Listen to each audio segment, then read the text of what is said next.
Nah pada saat itu Zaid pun di depan Nabi SAW, di depan beberapa tokoh Quraisy, dia mengungkapkan, dia mengatakan, yang mengagetkan ayahnya, demi Allah, aku tidak akan mengedepankan siapapun atas Muhammad.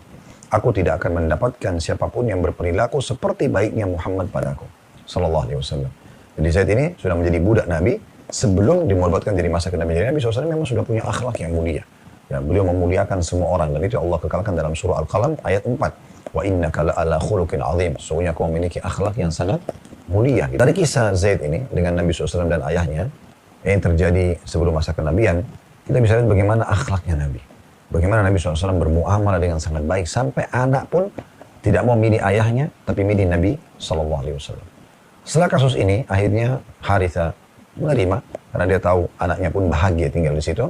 Dia pulang, lalu Nabi SAW mengiklankan di depan Quraisy bahwasanya Zaid adalah mulai sekarang anak angkat Nabi SAW. Dan orang-orang Mekah yang mengganti namanya Zaid dari Zaid ibn Haritha menjadi Zaid ibn Muhammad. Jadi seperti itulah. Dan itu sempat berjalan beberapa waktu sampai turun firman Allah Subhanahu wa taala yang melarang untuk menulis nasab kepada selain ayah. Surah Al-Ahzab, surah nomor 33 ayat 40, Allah SWT berfirman, Muhammad itu sekali-kali bukan bapak dari seseorang laki-laki di antara kamu. Tapi dia adalah Rasulullah dan penutup nabi-nabi. Dan Allah maha mengetahui segala sesuatunya. Jadi di sini maksudnya tidak boleh, Nabi SAW bisa dianggap sebagai ayah angkat, tetapi tidak boleh dianggap, dinisbatkan nasabnya. Jadi sejahat apapun ayah kita, tetap saja namanya ada. Sebagai contoh, Ikrimah, anaknya Abu Jahal. Setelah Ikrimah masuk Islam radhiyallahu anhu, tetap dikatakan Ikrimah bin Abi Jahal. Gak diubah, padahal Abu Jahal itu Fir'aunnya umat ini. Ya. Abdullah bin Abi Salul, salah satu pimpinan orang munafik di Madinah, punya anak, sahabat yang mulia, beriman pada Allah dengan keimanannya, namanya juga Abdullah.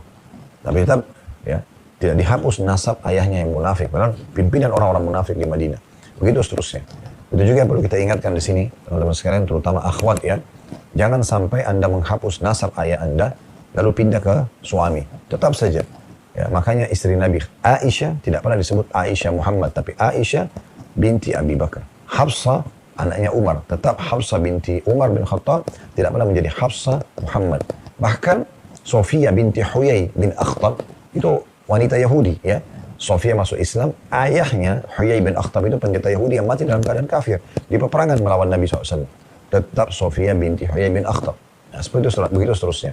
Jadi nggak boleh kita menghapus nasab ayah kita. Ya.